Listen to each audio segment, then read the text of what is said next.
for coming. We'll do this fairly informally. I think today could be good. But today I'm going to speak about a lot of my work that I did a couple of years ago now when I worked for the Met Council, which you can see the map of Minnesota there. So the 7-county Twin Cities metro region. The Met Council is the regional government for that area, and so we, it's about 200 unique communities across those 7 counties, and we help provide technical assistance for community planning, transportation services, and wastewater, in addition to helping to kind of, work the whole, the park system together. The park system, each county has their own system as well, but a lot of coordination and grant funding, pass-through funding for that, and also housing pass-through funding. So they do a lot. I was technically a data scientist for them. I am an ecologist by training, however, and that I brought that to my work there. So I'm going to tell you a little bit about a couple of projects that we did there. And Don, if you could go to the next slide, please, that would be great.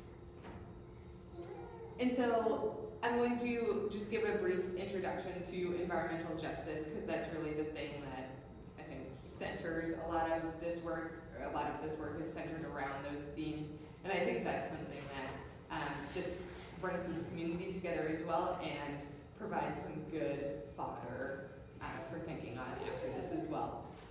And then I will share some little snippets from 2 projects. One is about trees, policy, and planning, and then the other one is a little bit more of a deep dive into some of the stories behind how extreme heat impacts people.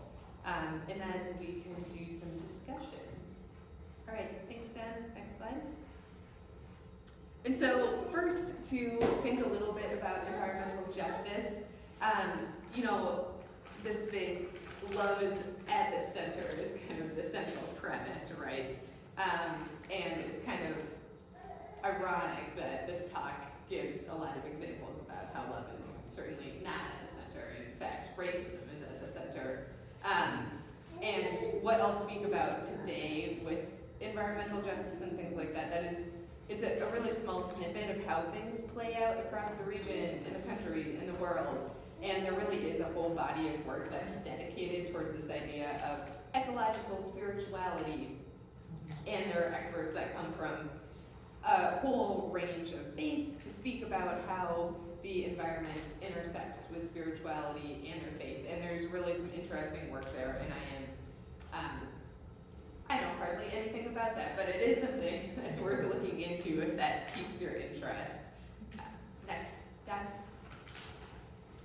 So to start with environmental justice, this is Robert Bullard, and he's the father of environmental justice. I wish it were a woman. We could have that tie into Mother's Day, but we don't. Anyways, a really incredible leader here. And a famous quote from him is that environmental justice did not grow out of government, it grew out of community. When we fight for justice, it's not a sprint, it's a marathon. And to me personally, these words ring really true today when we think about where environmental justice has been, where it's going, a lot of the threats to that messaging today, and the fact that, it doesn't matter what the short-term impacts or consequences or actions are. This really is a reflection. The reason that we have environmental justice issues is a reflection of hundreds of years of actions, and that marathon component is really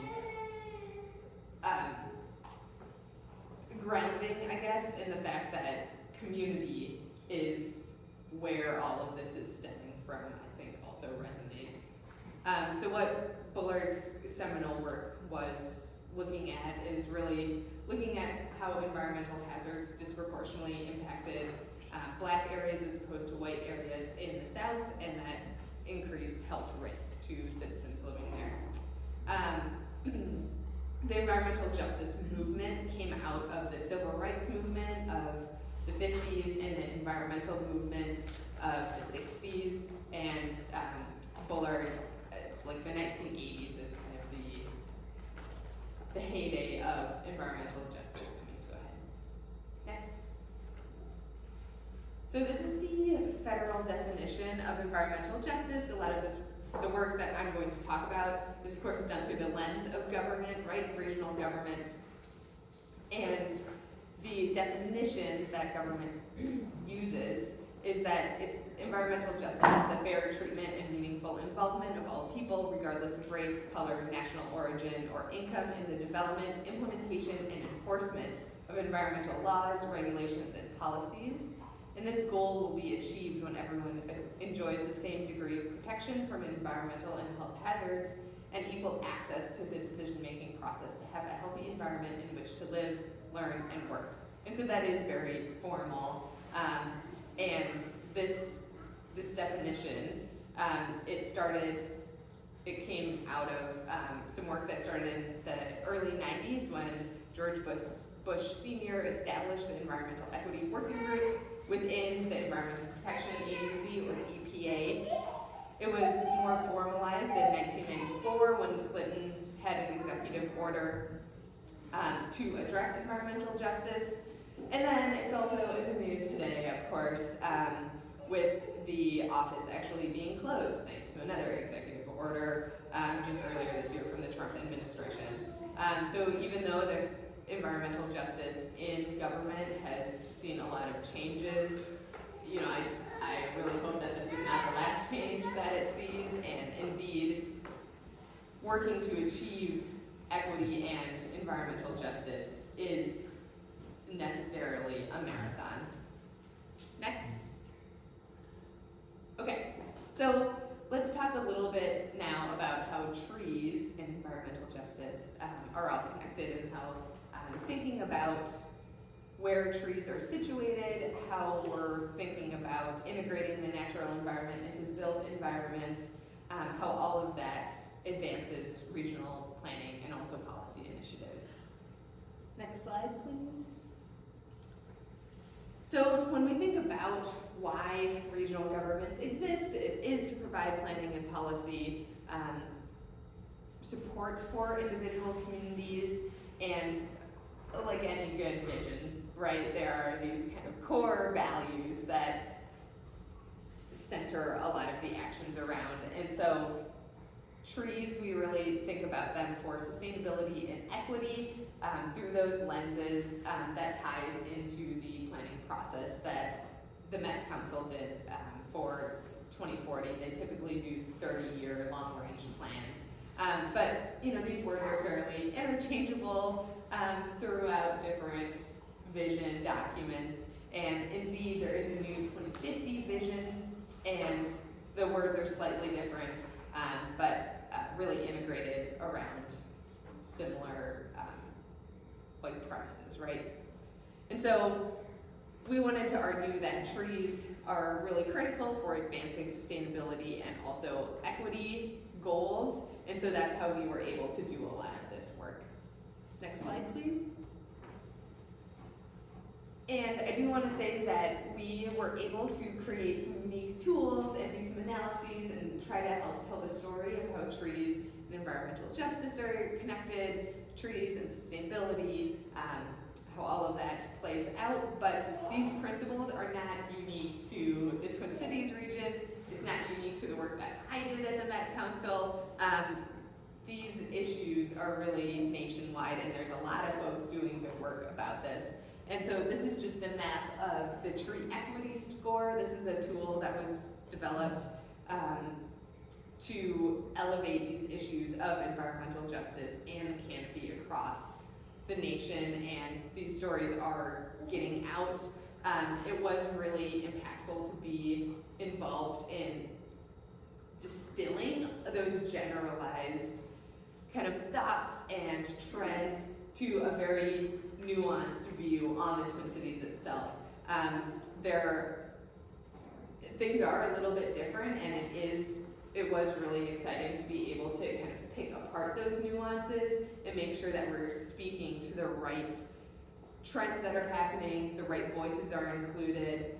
So that was great, and there is a lot of good work happening nationwide as well. Next, please. And so now I'll just talk a little bit about the intersectionality between trees and regional issues. Next, please. So when working on this project, there were 4 key regional issues that we wanted to take a look at. And so environmental justice is the first one, and like I said, this is really what centers a lot of that work. And so we know that trees do not occur uniformly across any region, right? And certain groups face disproportionately negative consequences from past land use decisions, and that fact really, that is what underlies the overlap between trees and environmental justice.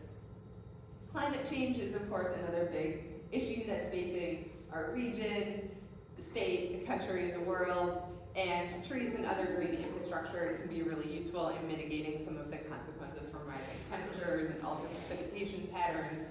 And so we need to be thinking through that climate change lens as well. We also know that trees are great for sequestering carbon and providing habitat for biodiversity. And so preserving the existing tree canopy, as well as considering the value of natural resources more broadly, that can help any region grow and change sustainably into the future. And then finally, we know that trees are connected to the health of people living there, so trees improve air and water quality and are linked to better mental and physical health of residents. And so thinking about the tree canopy is one way to think about improving public health. And this map on the left, that's the Twin Cities region. You can kind of see where the purple is clustered, that is St. Paul, and then Minneapolis is just to the west of that. The St. Croix River is this is Washington County on the far right-hand side, just to orient you a little bit.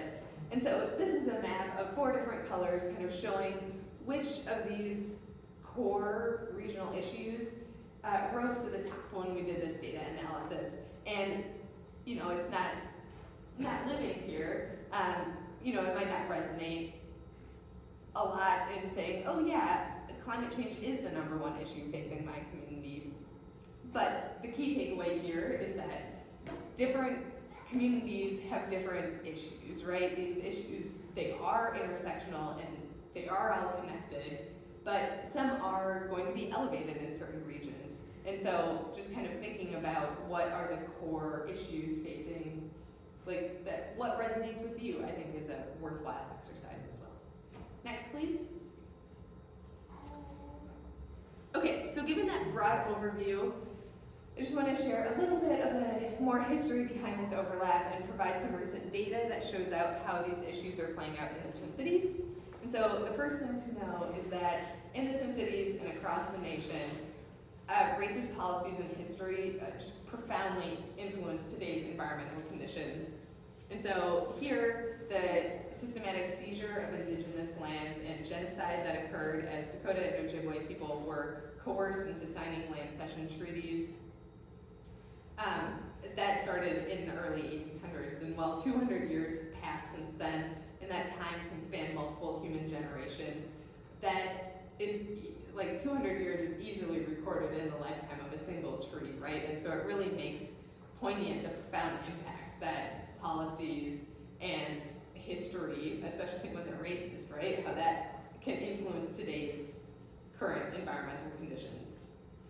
We also know that Black communities have been disproportionately exploited and impacted by land use decisions and policies. And redlining was this government-sanctioned practice across the nation that started in 1934. And that's what these 2 maps are showing. So again, you see the Mississippi River coming through, Minneapolis and St. Paul here, and the red areas are areas where those were predominantly Black neighborhoods, and the redlining policy intentionally excluded Black families from home ownership and also denied all access to capital in those areas. And the specific practice of redlining, it didn't occur for all areas across the nation, but racist lending and loan practices really were widespread, and redlining has lasting consequences today, including lower tree canopy in these areas. We also know that creating infrastructure like major highways that left lasting negative consequences on minority communities, with Black residents and businesses being displaced as these transportation projects were completed. And today this leaves Black, Indigenous, and people of color disproportionately impacted by lack of trees and green space, as well as having higher cover of impervious surfaces in their neighborhoods. And we also know that pollutants from vehicle exhaust disproportionately impact these communities. So in summary, all of these racist policies and history, they have lasting consequences, and it's really why environmental justice was a key issue that we wanted to center in this work. And of course, like I said before, these issues are not unique to this work that I was doing, and they're not unique to our region. This isn't a comprehensive list of environmental justice issues, and it is one piece of that story though, and it was really exciting to add our voice to kind of this growing awareness of these issues as researchers and media outlets start to uncover these stories nationwide. Next, please. Okay, so with that background, I now want to show you some data to try to make this a little bit more real so you can really see these trends. But in order to do so, I want to let you all know what a block group is. What is a census block group? Does anyone know, without seeing the slide, what a census block group is? Yeah, it's a foreign language, right? Okay, so the census, right, is this data collection effort that happens every 10 years. And what they do is they chunk up areas into geographic spaces that are mostly driven by population. So some areas can be really small if it's a densely populated areas, and others can be quite large if it's more sparsely populated. But that is the level at which information is collected. So it's very site specific, and then depending on how things shake out, there are data privacy things that are considered. But that information is distilled a little bit, but it's really useful for understanding a number of dynamics spatially. And so here I've shown a map of River Falls and the different block groups that are in this area. So you can see this is kind of the scale and the scope that we're talking about. Between 600 to a couple thousand people is what a block group is, and it's nested within states and counties and census tracts. That's another new vocab word for you. And then we have block groups, and then blocks, which is essentially a neighborhood. But the block level information is too easily identifiable for a lot of the metrics that I wanted. So again, data privacy, we scale up, and block group is the level of analysis here. Okay, next slide, please. So every block group around that 7-county metro region is in these plots. That's what all of those dots are. So that's why you know about block groups now. So these figures are showing how tree canopy intersects with median household income, as well as the population that identifies as a person of color. And you can see that on the left, tree canopy cover increases pretty sharply with median household income up until you get to about $100,000, and then it kind of levels off. And the relationship between tree canopy and the population that identifies as a person of color is pretty linear here. And what's also interesting is that these figures, they're showing real data, right? This is from the last census. We're not talking history here. This is today, right? Next slide, please. And if you go take a look at any one of these neighborhoods as you're driving around, this is what it looks like. So on top, this is a picture of St. Paul's Summit Hill in aerial view, and that's what 42% tree canopy cover looks like. It's a pretty wealthy area.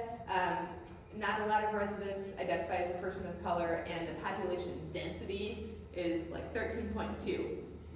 And I've shown a picture of the Camden neighborhood below in Minneapolis, which has significantly lower tree canopy cover, lower median income, more residents identify as a person of color, but the population density is the same. So it's not a density issue here, it really is a policy and planning issue, right? So that's what that looks like, and it's kind of interesting if you think about what percent tree canopy cover a certain area that you might be in has. Just kind of think about that a little bit. Okay, next slide, please. So these inequities in tree canopy cover mean consequences for a variety of things, including and especially temperatures. And as a part of another climate vulnerability assessment that was done for regional planning in the Twin Cities area, and I'll come back to this in a little bit as well, but we created this map of extreme heat. And that's what the map on the left shows. So the red areas are hotter, and the green areas are cooler. And this is a snapshot from a heat wave in 2016. And so as part of that analysis, we saw differences of up to 40 degrees in land surface temperatures across the region. And those differences in temperatures have a lot of drivers. So of course, shading from trees and evaporative cooling from all vegetation that can reduce temperatures, and impervious surfaces and the heat generated from human activities like cars and air conditioning and all of that good stuff that can contribute to heat islands, which drive up temperatures in urban areas. And we know that it's important, or we want to try to take steps to reduce temperatures because extreme heat is deadly, right? Growing the tree canopy and reducing tree inequity could help reduce heat-related deaths. We know that vulnerability to extreme heat, in addition to considering variables related to the impact that trees can have on respiratory, physical, and mental health, that's all considered in the public health lens that we took here. And then finally, the climate change risk, the growing consequences of climate change really underscore the urgency of acting on extreme heat. And we wanted to identify the areas that are most at risk from climate change hazards, including heat and also localized flooding, which trees can help mitigate through improved water infiltration. Next slide, please, Don. And this is what the data on heat and tree canopy look like. So across the bottom here, you can see an area that does not have very much green space. And then on the right, an area that has a lot of trees and is quite green. And you can see that's the range of up to 40 degrees in land surface temperature across that gradient. Next slide, please, Don. And here's those two neighborhoods again. And so this was a difference of when we looked at the specifics of this area, 3 degrees difference in land surface temperature, but remember that a whole suite of other factors really influence how humans are impacted by that heat. So the combination of temperatures and humidity, dew point, air quality, all of that can really make the difference of a few degrees feel a lot larger. And we also know that the difference of a few degrees across the entire summer, not just during heat waves, that can mean it's more costly for people to cool their residences. For instance, running air conditioner units and people even have access to them. And so not only may the total cost of electricity be higher, but given the lower incomes that we see in some neighborhoods like Camden, that cost is proportionally a larger percent of a household income that's dedicated to utility bills. So you can see how this can keep spiraling into this feedback loop where low income and residents of color are continuously left with disproportionately high burdens across the board as a direct result of policy and planning decisions.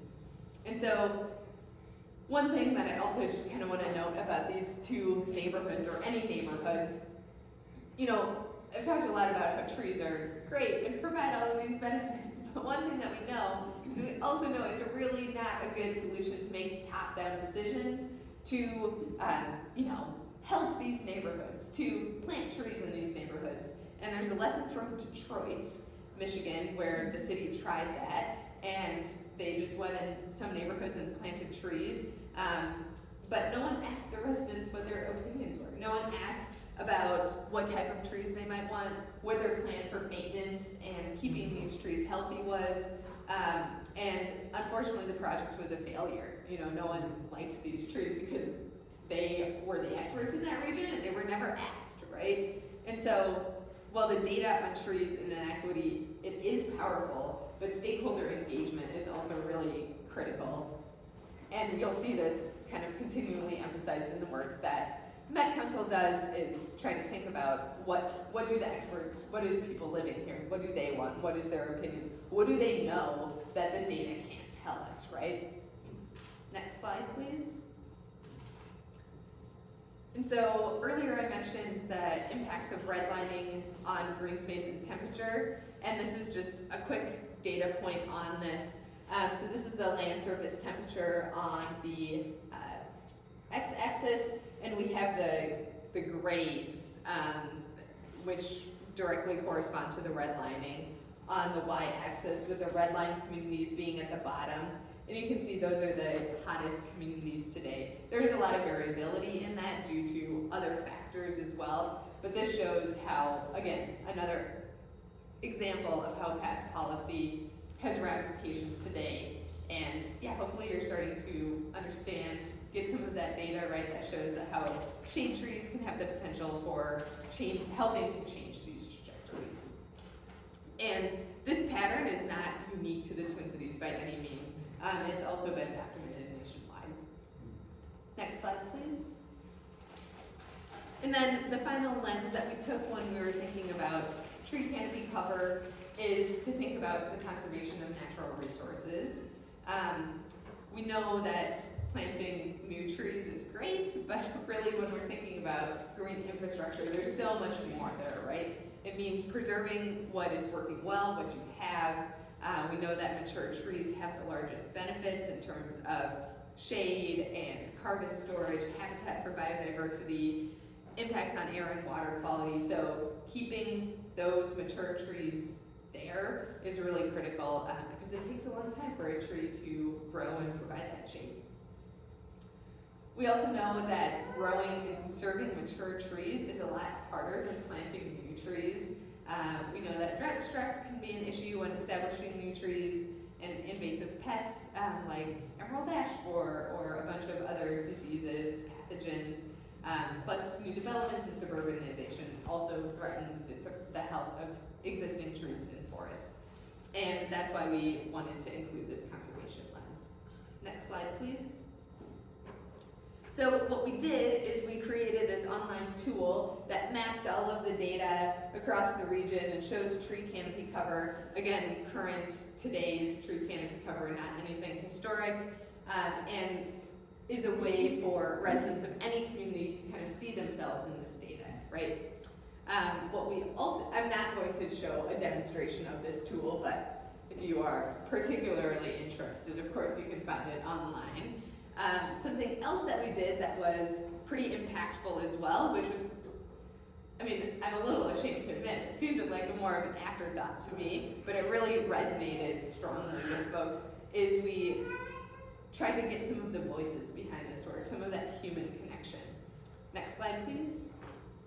And so we got 5 stories for how trees and tree canopy and inequities, how does that impact 5 individuals across the Twin Cities area. And these stories are also they can be more generalized to a variety of different communities, right? And so we profiled Frogtown Green, which is a nonprofit group that's really working on equity and environmental justice. We got an Indigenous Dakota perspective from the Lower Phelan Creek Project, how trees impact their community. We talked to folks at the Washington Conservation District, thinking about climate change specifically. We talked to an educator at a school who's talking about education and temperature and their green space, and how kids are out there planting trees and taking care of their trees, and how that just kind of brings a whole nother lens there. And then we talked with another nonprofit that's working on maintenance and green infrastructure more broadly. And so learning from these stories was really useful for everyone, I think, and resonated a lot more strongly when we were bringing these stories to people and saying, okay, well, this is the data, we're providing this technical assistance, but you have the voice in your community, right? And we're like, oh, the data's great, but let's talk about the people. So that was pretty eye-opening for me. So next slide, Dan. So we took that knowledge and we applied it to some work that we were doing on extreme heat as well.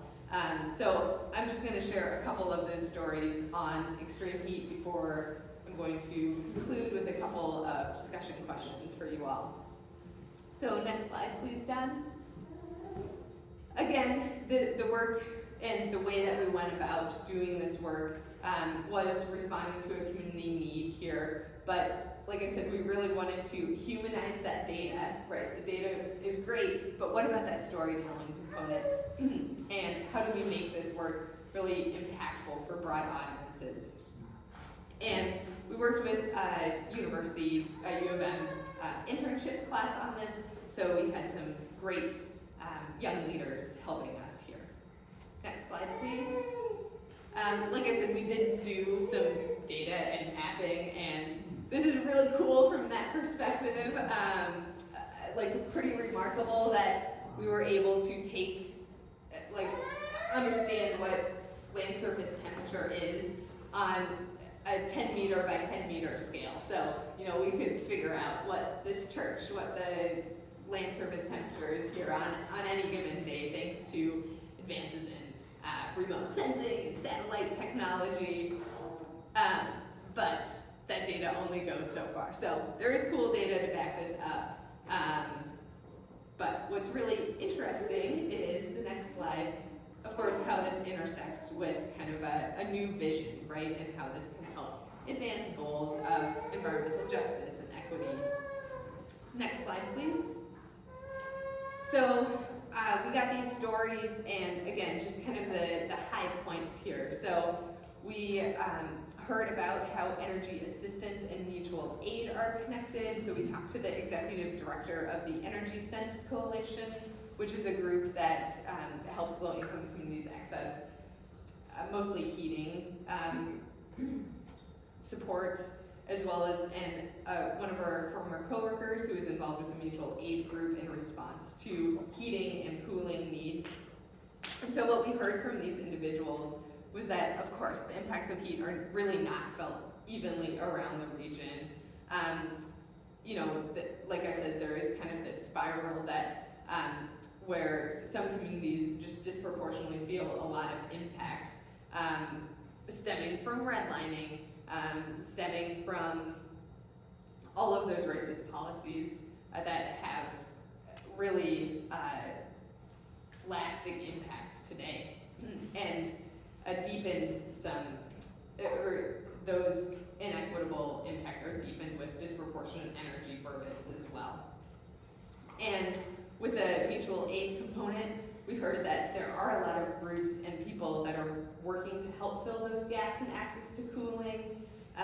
So this person, Rachel, she told us about how people were going around on their bikes even and collecting old window unit air conditioners and getting those to people that didn't have a way to cool their homes before. Of course, there are a lot of issues in, does the landlord allow those things? Like it seems kind of cruel that on a third-story apartment building, heat rises. It can really be a furnace up there, but a window unit that hangs out is not allowable, right? Because that's a hazard to people on the street. So you have to have one of those fancy new ones with a snorkel that comes in and everything. So there's just a whole lot of issues here, right? People are not typically getting rid of those old ones. There can be issues with mold inside of them if they haven't been upkept. So mutual aid is great, but it's an incomplete solution. We are really looking for those, systemic, programmatic fixes here. A start at some of that is these public cooling spaces, which hopefully you all have some experience and have heard about. But we heard that there are challenges there in the fact that they're often only open during daytime hours, and the relief from heat at night when people are trying to rest and relax is really critical. And so daytime hours, that still leaves that gap. There can be issues in getting folks transportation to some of these areas that have access to water and shade and things like that, for instance. So because the impacts of heat are not felt equally around a region, trying to achieve an equitable, inclusive, and welcoming region in the future, it does mean thinking about some of these issues like extreme heat, like tree canopy coverage. Next slide, please. The second vision statement that extreme heat touches on is the fact that communities are healthy, safe, and vibrant. And so we talked to Dr. Surapamini here to talk about the impacts of public health and extreme heat. And one thing that was really interesting is she informed us about some research and work that shows that people living in northern states are actually uniquely vulnerable to the impacts of extreme heat because we're not thinking about it, you know? So since we don't have that mindset, we are uniquely vulnerable there. So because it's our low risk perception.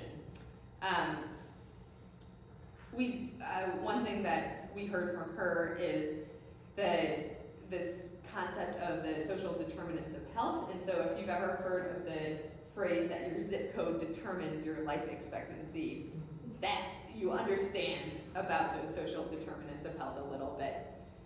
So we heard how economic instability can really increase the risk from heat, as well as having very limited control over the environments in which people live or work. She shared with us an example of a patient that lived without access to cooling and presented to the hospital with an asthma attack that was triggered by the heat, and it was so severe that it led to a heart attack. And despite treating this patient, she recognized that that was only a Band-Aid rather than a systematic solution when this individual couldn't escape living in a hot environment.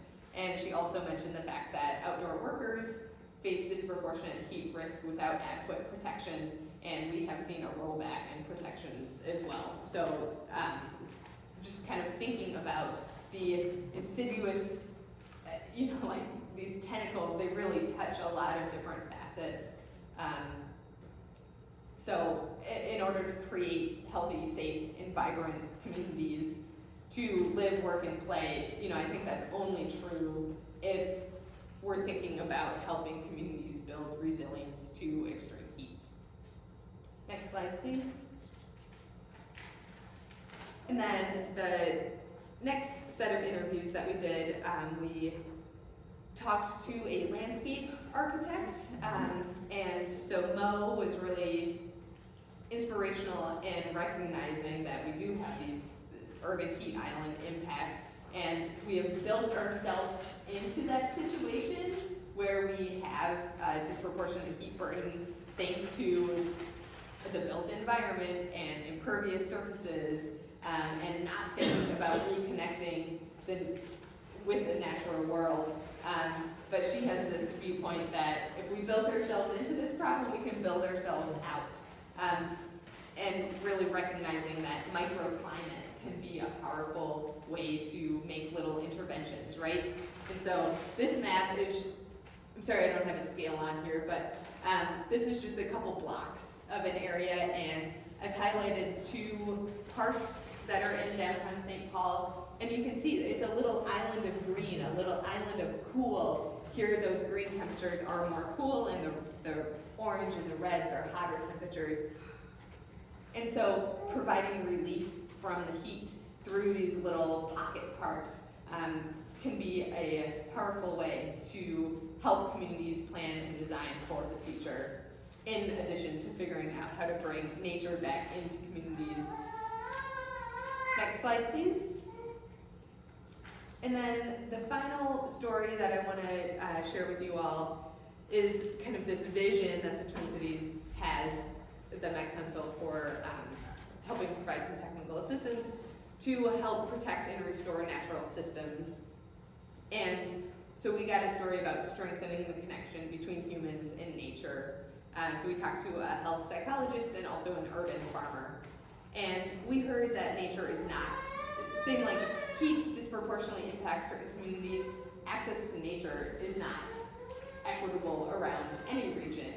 And again, that stems from land use practices where residents who are overly burdened with living in more harmful communities due to redlining or the siting of toxic waste disposal sites, they have access to less green space and vegetation. And that compounds the adverse health impacts as well as leads to higher physiological and psychological stress.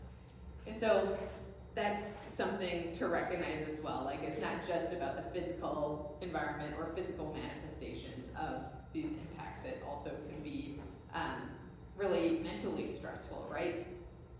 And we also heard that, despite really great injustices and inequities and adversity that frontline communities endure, they really have been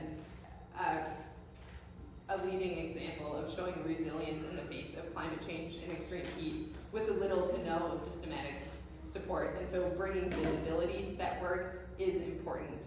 And for example, community gardens and urban greening that helps create those cooler microclimates, build back urban biodiversity, and also create opportunities for building social cohesion.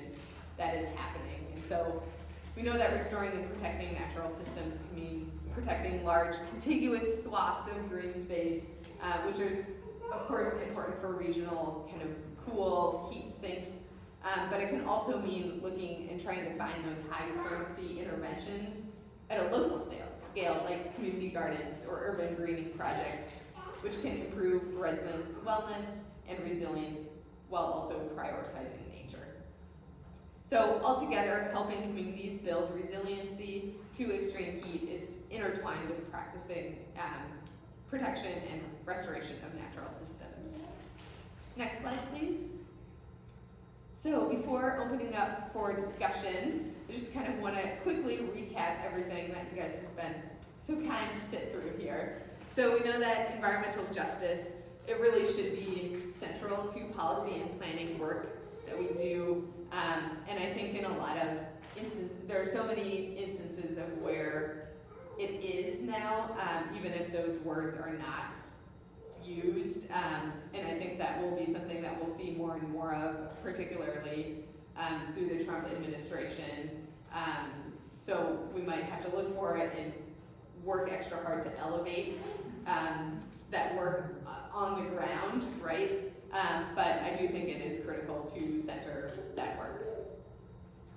We also know that adding to or conserving the tree canopy and acting on extreme heat, that can help tackle big issues, right? Like environmental justice, like climate change, like public health, like the conservation of natural resources. Of course, making measurable progress on these big issues needs a whole lot of other work and help too, right? This is just one piece of the puzzle, but we need all of those pieces of the puzzle to come together, of course. And then I've hopefully shown you a little bit too about how actionable data can help address some of those questions, like where can limited resources be directed to have a disproportionately positive impact, and what do on-the-ground conditions look like today, so we can use that to set goals for the future. But that the data piece, I think it's necessary, it just does resonate a little differently and a little less sometimes. Next slide, please, Dan. And so with that, I kind of want to leave you all with these 4 questions or thoughts that you might take with you. The first one is, this reflection that expertise is spread across so many different interests and disciplines, and people get this from their lived experience as well as their formal education. And so figuring out how residents and advocates can elevate and influence priorities of local and national government, I think, is something to be thinking about, because each one of us can be impactful, right? If we figure out how to find our voice, figure out what our strength is, and own our own expertise, right? Kind of no matter how we got that. We also know that starting conversations can be really useful. That's the data, right? Bringing this data to the communities. Okay, this is the tree canopy coverage for Lake Elmo, right? Okay, Lake Elmo City Council, like what? We are behind the average here. What are we going to do about this? But we also have to recognize that there are a lot of right answers. There's not one right answer here.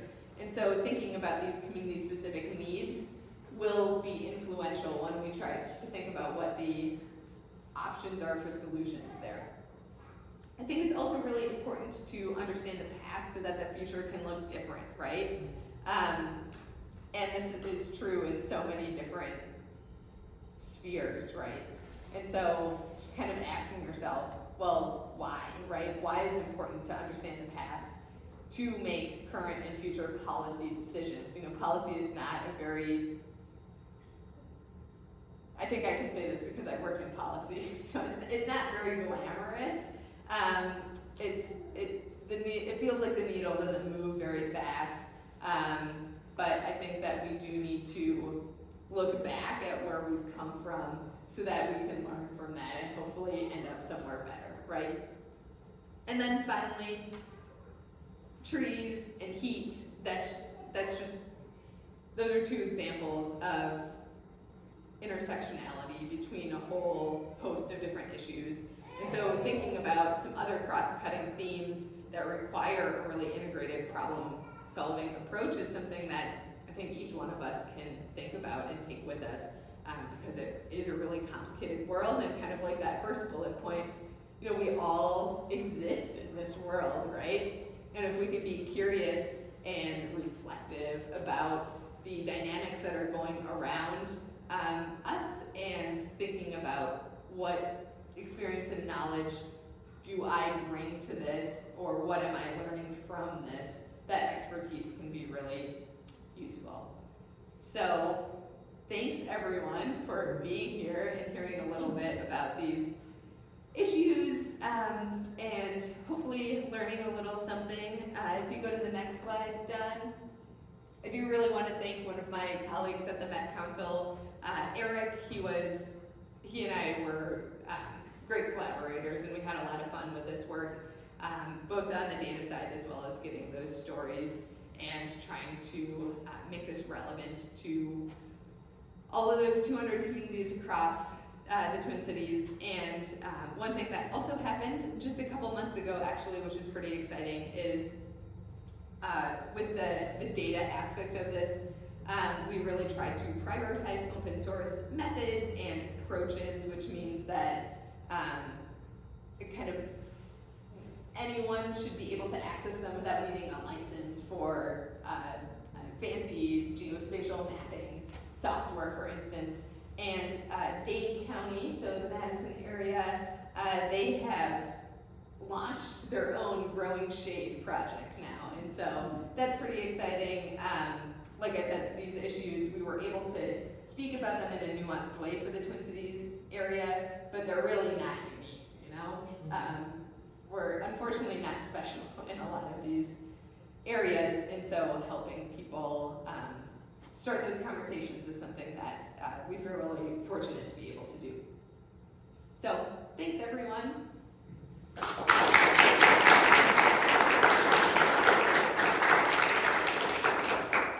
Two comments.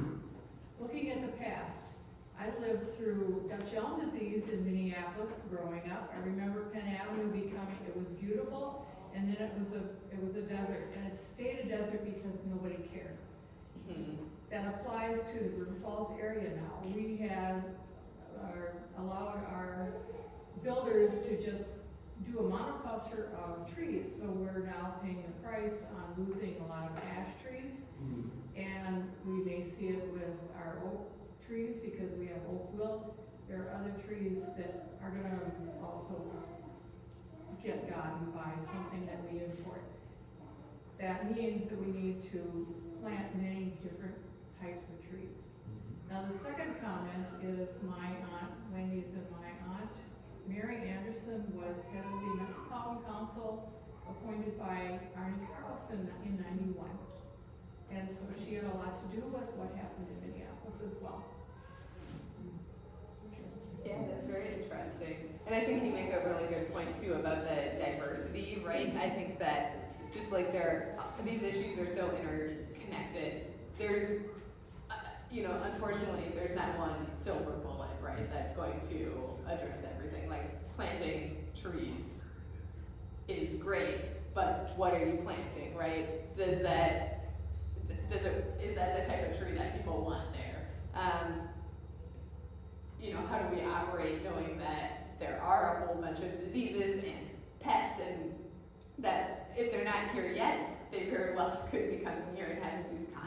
consequences that will have big ramifications. So how do we think about diversifying our portfolio of solutions, right?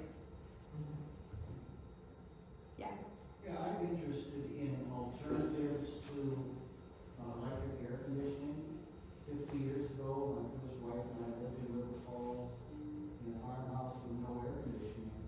And so we invested in a couple of box fans and then several sprayers.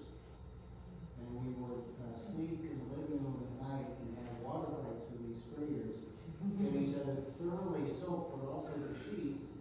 And then you turn the fan on it and you get evaporative cooler at a cost of a tenth or less than electric air conditioning. So are there other attempts to encourage alternatives to electric air conditioning, and if so, what are they?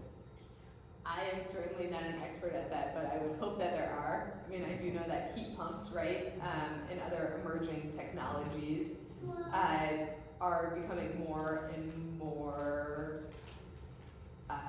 like better solutions for this area. We do have a lot of kind of complications, right? Like heat pumps are also great for heating, but they have challenges in cold temperatures. So thinking again about, I don't think that there's one single solution here. I'm thinking of my parents' generation, iced tea or lemonade was the cooling system. Yeah.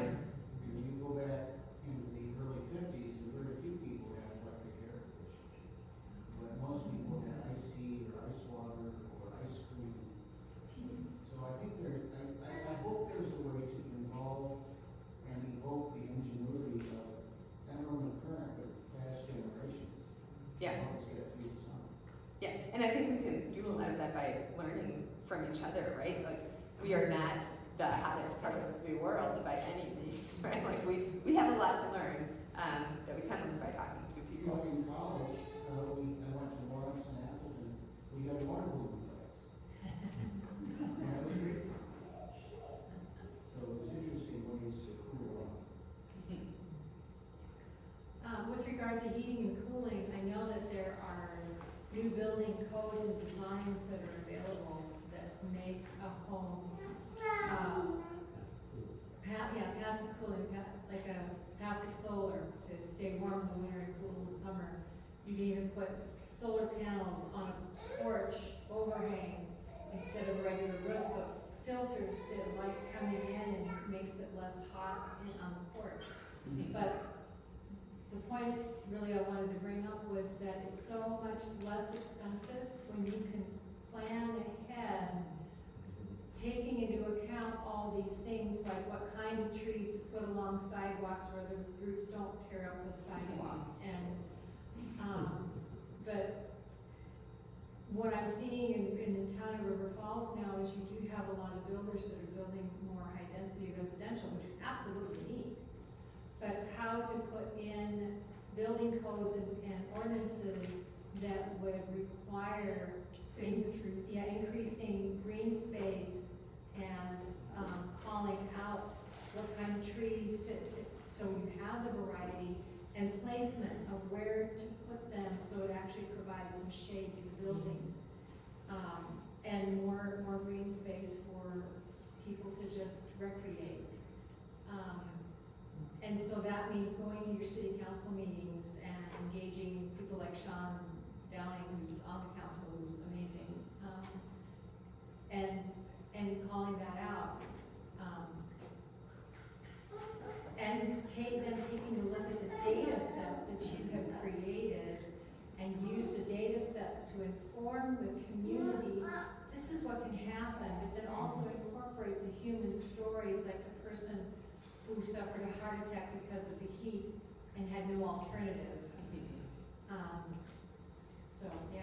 Yeah, well, you should have given my talk. That was a beautiful summary of everything, right? Thinking about the policy and planning solutions that in this world we deeply need, and we need to be talking across our expertises to people that are influential in this policy space. You know, it would be so much easier if, like me planting a tree was the solution, right? But it's not, that's not the case for any of us. But really, if you have a story to share, and sharing that expertise and your knowledge, I think, can be really powerful, and especially figuring out the right ways to talk to people, right? Okay, what type of information is impactful for you, and meeting people where they are there can be really helpful. Yeah, we had a comment over here first. Yeah. Yeah, I was just gonna say the, you know, the overarching comprehensive community planning, that is so important. And using data sets to kind of, make things more objective, you know, so that you can't, you know, you don't have to say the word equity if you don't want to, or you don't have to say the word racist if that's triggering for someone.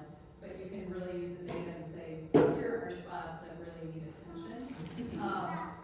And we want to do this comprehensively. And it's just like the built environment that you help me do that presentation to, with builders saying, not just you make your little, you know, your half acre of green space in this development. Let's look at the whole region and connect that. So connect those paths, look at the cooling, you know, we don't want just Summit Hill to be cool. How do we connect this to everyone, objectively?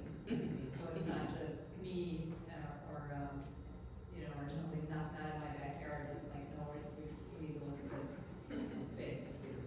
Yeah, absolutely. So I like that. That's very effective. Yeah. I'll jump in. One thing everybody can do, there is a proposal in the president's budget to zero out the low-income home energy assistance program, which helps low-income people pay their utility bills, both heating and cooling. Call your congressmen and senators and say, oh no, you will not zero that program out. And this is more of a bipartisan issue because there's cold state lawmakers of both parties who are really upset about this proposal.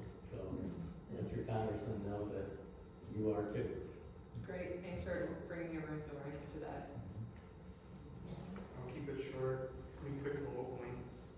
You know, I'm a civil engineer, so our jobs intersect a lot with Met Council, and I work with St. Paul.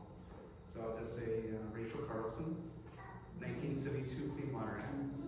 And I'll say that when we reconstruct streets in St. Paul, which I'm a leader in that group, we plant trees, whether they were there or weren't there, across the whole corridor of that right of way, if it's available to us. And no matter, you know, it's equity, it's no matter the group, you know, the neighborhood we're in. So those are just my 3 quick comments. Yeah, great, thanks. Yeah. I have a connection. So at school, we're actually planting trees. Oh, nice. Yeah. Great, well, thank you.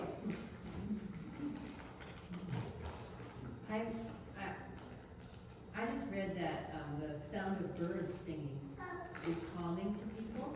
It's like evolutionarily calming to us because in the far distant past, when the birds stopped singing, there was danger. So when we hear birds, we know that things are okay. And that's what our bodies think anyway. And so when you don't have trees, you're not going to have a lot of birds. And so I think that's another reason to promote the trees. That's great.